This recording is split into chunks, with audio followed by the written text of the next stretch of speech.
దావీదు కీర్తనలు 119వ అధ్యాయము 9వ వచనము, యవనస్తులు దేని చేత మన నడతను సిద్ధపరచుకుందరు, నీ వాక్యమును బట్టి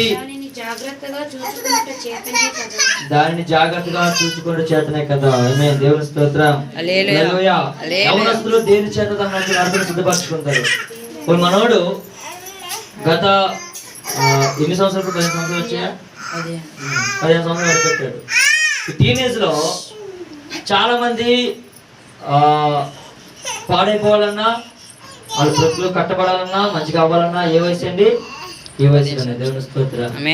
అందుకే దేవునికి వాక్యం బహు స్పష్టంగా మాట్లాడుతూ ఉంది, యవనస్తులు దేని చేత తమ నడతను శుద్ధపరచుకుందరు. దేవుని స్తోత్రం.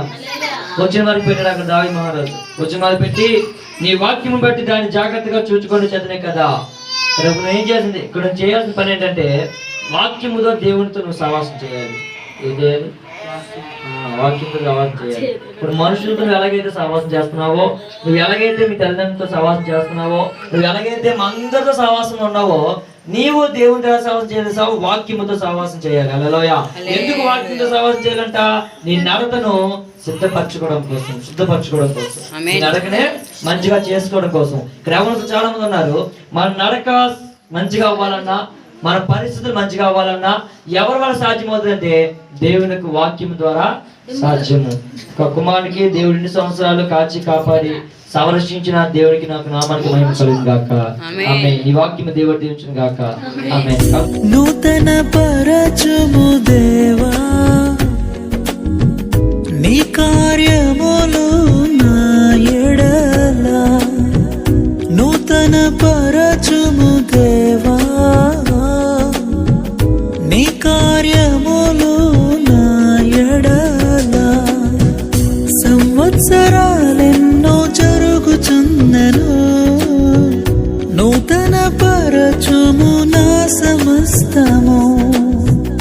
సంవత్సరాలెన్నో జరుగుచున్నను, నూతన పరచుము నా సమస్తము. పాతవి గతించిపోవును, సమస్తం నూతన మగును. నీలో ఉత్సహించుచు నీకై ఎదురు చూతును. నూతన పరచుము దేవా నీ కార్యములు నా ఎడల, నూతన పరచుము దేవా నీ కార్యములు నా ఎడల.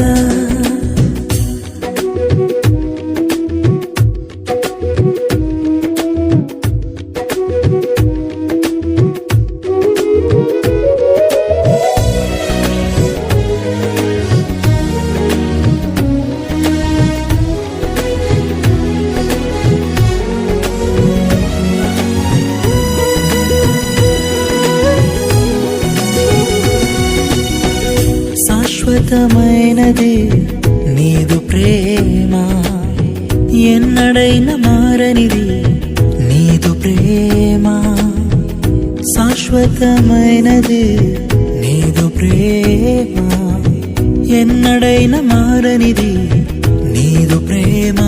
దినములు గడచిన సంవత్సరాలెన్ని దొర్లినా నాయడ నీదు ప్రేమ నిత్యం నూతనమే. దినములు గడచిన సంవత్సరాలెన్ని దొర్లినా నాయడ నీదు ప్రేమ నిత్యం నూతనమే. పాతవి గతించిపోవును, సమస్తం